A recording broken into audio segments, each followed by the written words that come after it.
अपने भक्तों को संरक्षित किया। यह बड़ा भारी कार्य एक ज़माने में हो गया जबकि भक्त लोगों को हर तरह से दुष्ट राक्षस आदि शैतान के अनुचर सताया करते थे। आज भी संसार में शैतानों की कमी नहीं है, दुष्टों की कमी नहीं है, राक्षसों की कमी नहीं है। और इनके जो राक्षसी विचार हैं और जो इनके गलत तरीके हैं उससे आज सारा ही संसार ज़्यादा ही लिप्त नज़र आ रहा है और इसीलिए इनमें से निकलने के लिए भी मनुष्य अधिक प्रयत्न कर रहा है।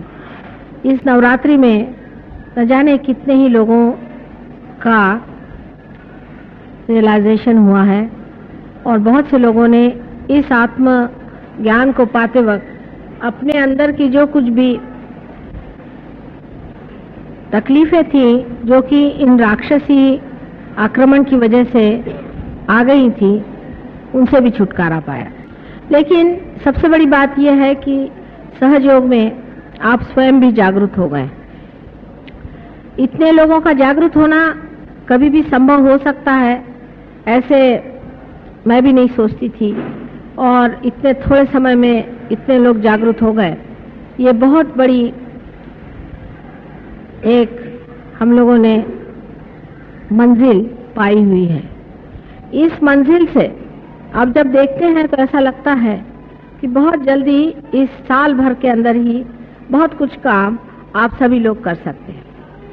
आज मैं आपसे इसलिए बात कर रही हूँ कि आप अब सहयोगी हैं। सब आपने योग में पाया है, आप लोग योगी हो गए।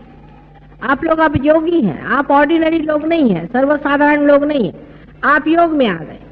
अब आप योग भ्रष्ट नहीं हो सकते, आपको उस योग के अनुसार चलना चाहिए। माने जो चाह आप में जैसे आते हो, जरा सा आप विल पावर लगाएं तो हम शक्ति देने के लिए तैयार हैं। आप अपनी आदतें छोड़ दें। बहुत ज्यादा बोलना, बहुत कम बोलना ये भी ठीक नहीं। सब चीज में बीच बीच में आना है, कोई अति पे नहीं जाना। कोई आदमी हर समय पैसे की बात सोचता है या हर समय किसी सत्ता की बात सोचता है, उसको भी बीच में लाना चाहिए। अपने मन को बीच में लाना चाहिए, मतलब ये कि निर्विचारिता में आना चाहिए। अपनी निर्विचारिता को आप धीरे धीरे बढ़ाएं। जितना निर्विचारिता का विलंब का स्थान बढ़ता जाएगा उतने ही आपके अंदर में परमात्मा की शक्ति ज्यादा बढ़ती जाएगी। यानी आपका कैलिबर जो है वो वाइडर होते जाएगा और आप में से ज्यादा शक्ति बढ़ती जाएगी। अब जब ये ज्यादा शक्ति आपसे बढ़ रही है तब इस शक्ति को भी उपयोग में लाना चाहिए। अगर शक्ति बढ़ती गई और आपने उसको उपयोग में नहीं लाया तो हो सकता है कि थोड़े दिन बाद ये कैलिबर फिर छोटा हो जाए। अब आपको घर जाके बैठना है और सोचना है, मनन करना है कि हम किस तरह से सहयोग को बढ़ा सकते हैं, किस किस जगह हमारा स्थान है, कौन लोग हमें मानते हैं, उनकी लिस्ट बनाइए। कौन सी ऐसी एरियाज हैं जहां हम जा करके इसको प्रस्थापित कर सकते हैं। उसके लिए जो भी आपको जरूरतें हैं, हमारे अलग सेंटर हो गए हैं। आज मैंने कोलाबा में भी एक सेंटर खोल दिया है, कफ कैसल में, और इस तरह से हर जगह एक एक सेंटर अब आपके लिए हो गया है। और आप अगर कहीं खोलना चाहते हैं तो वो भी आप देख लीजिए। आपके रिश्तेदार, आपके पहचान वाले, आप जहाँ पे कार्यान्वित हैं वहाँ कितने लोगों को आप सहयोग में ला सकते हैं, उनको ला करके और इस संसार का कल्याण करने का, सारे ह्यूमैनिटी का अपने को कल्याण करना है। और आप जो आज यहाँ बैठे हुए हैं ये उसके पाए हैं। आपकी जिम्मेदारी बहुत ज्यादा है और मेरे ख्याल से सहयोगी अपनी जिम्मेदारी नहीं समझते। 20-25 आदमी अगर जिम्मेदारी लेकर के चले तो सहयोग नहीं चल सकता। हर आदमी को चाहिए कि अपनी अपनी जिम्मेदारी समझें, अपने अपने विचार से ये तय कर लें कि हम सहयोग किस तरह से बढ़ाएंगे, कहाँ तक ले जाए। इसके लिए आप स्वयं प्रबुद्ध हो गए हैं, आपको मुझे बताने की जरूरत नहीं, आप सिर्फ बैठकर इसका विचार करें। आप जानते हैं कि बहुत से लोग कभी भी भाषण नहीं देना जानते थे, वो लोग भाषण देने लगे। इतनी शक्ति आपके अंदर तब आएगी जब आप दूसरों को देंगे, नहीं तो आपकी शक्ति कम हो जाती। ये सब ने जाना है कि आपकी शक्ति कम हो जाती है अगर आप दूसरों को शक्ति न दें। मैं ये नहीं कह रही कि आप लोगों की बीमारियां ठीक करनी है, बीमारी के लिए आप मेरा फोटो दीजिए, लेकिन औरों से बात करें, उनको सहयोग में लाएं, उनको रियलाइजेशन के लिए लाएं। फोटो पे बिठा करके आप रियलाइजेशन दें।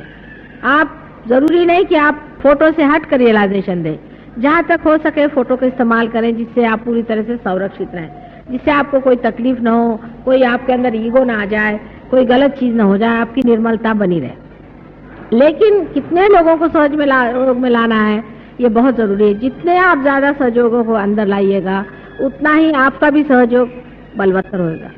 लेकिन इसके लिए एक जरूरी तो है कि आप भी पक्के सहयोगी हों। अगर आप ही डावाडोल हैं तो आपके साथ आए हुए भी बेकार गए, क्योंकि जो आपके साथ आएंगे वो आपके साथ ही डूबेंगे। इसलिए आप भी अपने को पक्का कर लीजिए। अपने को पक्का करना बहुत जरूरी है।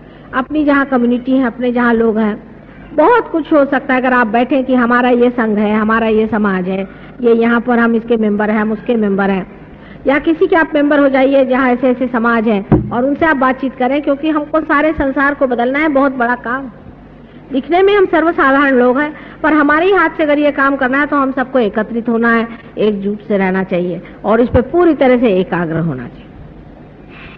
इसके लिए शक्ति तो मैं आपको दे रही हूँ, जितनी चाहिए आप शक्ति ले सकते हैं और मिल सकती है, और आपको पाइए और अपनी शक्ति को पूरी तरह से आप बढ़ा लीजिए। लेकिन इसकी जो एकनिष्ठता है, एकाग्रता है, वो आपको लानी पड़ेगी। सबसे बड़ी चीज ये है कि सहयोग का एक ही बड़ा लॉकिंग पॉइंट है जो आप समझ गए होंगे। एक ही इसकी युक्ति है, एक ही इसकी चीज है कलयुग में जो बहुत सरल भी है और बहुत कठिन भी है। वो आज मैं अपने मुंह से आपसे बताती हूँ। आज तक जितने भी अवतरण संसार में हुए हैं उसको आपने नहीं माना, ठीक है, चलो जो भी गलती हो गई माफ। लेकिन अगर मुझे आपने नहीं माना है कि मैं एक अवतरण हूँ तो आपका सहयोग नहीं चल सकता, कुछ नहीं। ये एक कंपल्शन, ये पहले ही से कंपल्शन मेरे लगा करके मैं संसार में आई हूँ और इसी कंपल्शन को आपको मानना ही पड़ेगा। अगर आपने माना नहीं तो सहयोग नहीं चलने वाला, कुछ नहीं चलने वाला। सब देव देवता मेरे अंदर बैठे हुए हैं, ये आप सहयोगी हैं, इसलिए मैं खोल के बात बता रही हूँ। सारे अंदर बिठा करके मैं आई हुई हूँ और आपको उसका पूरा उपयोग कर लेना चाहिए और समझ लेना चाहिए।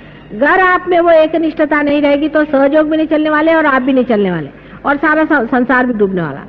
अब ये आखिरी चांस सारे संसार को मिला हुआ है कि एक इनकारनेशन जिसके अंदर सारे देव देवता बिठाए हुए हैं, और ऐसा इनकारनेशन जो माँ के स्वरूप आया है, आपको समझा रहा है, बात कर रहा है, आपसे बहुत प्रेम से, सहृदयता से सब कार्य करा रहा है और बहुत मेहनत कर रहा है, रात दिन आपके साथ लगा हुआ है। और आप जानते हैं कि किसी भी तरह से मैं अपने शरीर को किसी भी तरह से देखती नहीं हूँ सिवाय आपके आराम को देखती हूँ।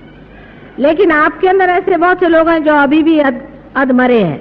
बहुत से लोग हैं जो बिल्कुल, जिसको मराठी में अर्धवट कहते हैं, माने जिनका दिमाग आधा इधर आधा उधर है, और जिसको क्राइस्ट ने कहा था कि दीज हाफ बिलीवर्स, उस तरह के जो लोग हैं वो बिल्कुल बेकार होते हैं, क्योंकि क्राइस्ट ने कहा था ये मर करते रहते हैं, ये बड़बड़ करते रहते हैं और इनकी बड़बड़ में कोई अर्थ नहीं। बेकार की चीज की तरफ बहुत लोगों का चित्त जाता है, लेकिन असली चीज की तरफ उनका चित्त नहीं जाता। ये बहुत गलत बात है और इसलिए सहयोग के जो नियम है उनको पालना ही चाहिए। पहली तो चीज ये है कि हमारे सहयोग में नियम है कि आपको कोई भी, किसी को भी एक भी पैसा सहयोग के नाम पे लेने का अधिकार नहीं। जिस प्रकार आप कोई सा भी काम अनधिकार करने से आप पे नुकसान होता है, उसी तरह से अनधिकार एक भी पैसा आपने लिया है तो आपको नुकसान होगा। ये बिल्कुल मैं आपसे बता देती हूँ कि सहयोग में अपने पर्सनल खर्चे के लिए किसी को भी एक भी पैसा नहीं लेना चाहिए। और आप जानते हैं कि मैं खुद ही अपना घर का पैसा खर्चा करके कितने काम करके आई हूँ। लेकिन दूसरी बात भी इसकी होनी चाहिए कि सहयोग ये हालांकि बिल्कुल बगैर किसी मूल्य के सबको मिलता है, लेकिन इसका मतलब नहीं कि ये चीप चीज है, ये सस्ती चीज नहीं है, ये बहुत मूल्यवान चीज है। अभी मैंने मेहतानी साहब से पूछा कि यहाँ लोग कितना क्या पैसा देते हैं। अब आप जानते हैं कि हर चीज का खर्चा होता है, इस हॉल का खर्चा होता है, उस हॉल का खर्चा होता है, हॉल में प्रोग्राम होता है, कल अभिषेकी साहब ने गाना गाया उसका खर्चा होता है, पूजा का खर्चा होता है। और जो लोग पूजा में भी पैसा नहीं देते हैं और फिर आके मुझे कहते हैं कि हमारा लक्ष्मी तत्व खराब है, तो होगा ही। इस पूजा का आपको पैसा देना चाहिए। आप हिंदू होकर के भी इतना भी नहीं समझते क्या कि पूजा का तो पैसा आपको देना ही चाहिए। पूजा भी मुफ्त में कराएंगे, ये तो बिल्कुल भिखारियों की अगर जामात लग जाए तो इन भिखारियों से सहयोग नहीं हो सकता। कल ही मैंने बताया कि अपना सेल्फ रिस्पेक्ट होना चाहिए आदमी को।